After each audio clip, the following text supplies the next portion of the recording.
and welcome back. Today we're going to talk about the difference between copywriting and content writing. Let's get into it.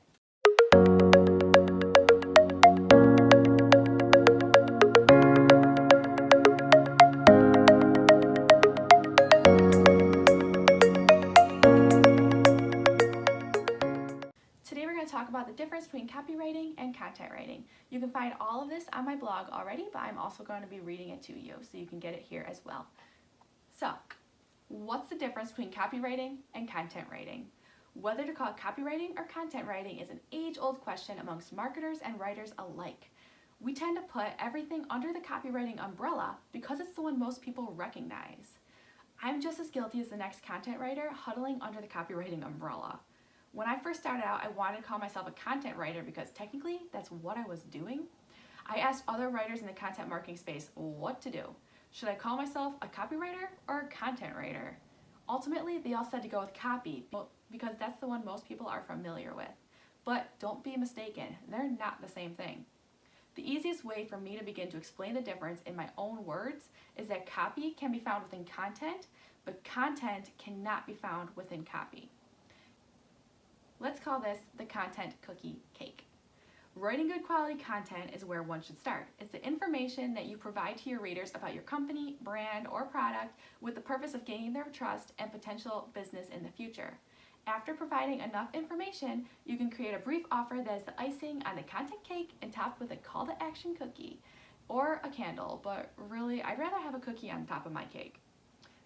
The fluffy and oh so delicious content sells the reader on why they need your product or service, then the copy crumbs sell them on your brand.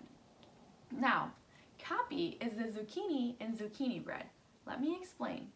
Copy can be sneakily mixed into a long piece of content, like how they sneak zucchini into bread, by including links and call to actions, but you have to be careful with that.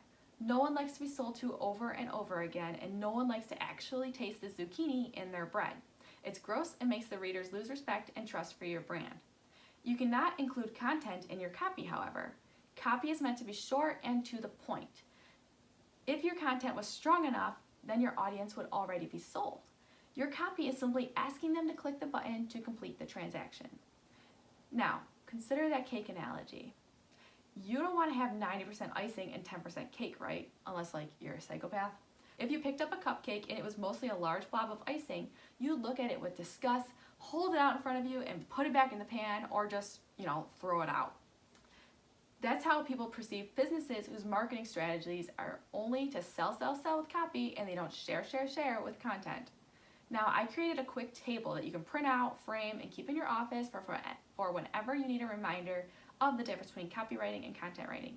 You can find that table on the blog post in the link down below. I tried to explain this as simply as I could since there's so many lengthy articles about the difference between copywriting and content writing on the internet. But copy is much more recognized and is therefore more used on the internet by readers and writers alike. But don't forget, to write content, you need to know how to write copy. So in a way, content writing encompasses copywriting. And that's what I have for you today. That's the difference between copywriting and content writing. If you have more information that you'd like to add to this or any questions, comment them down below and we can start a discussion. Until next time, see ya!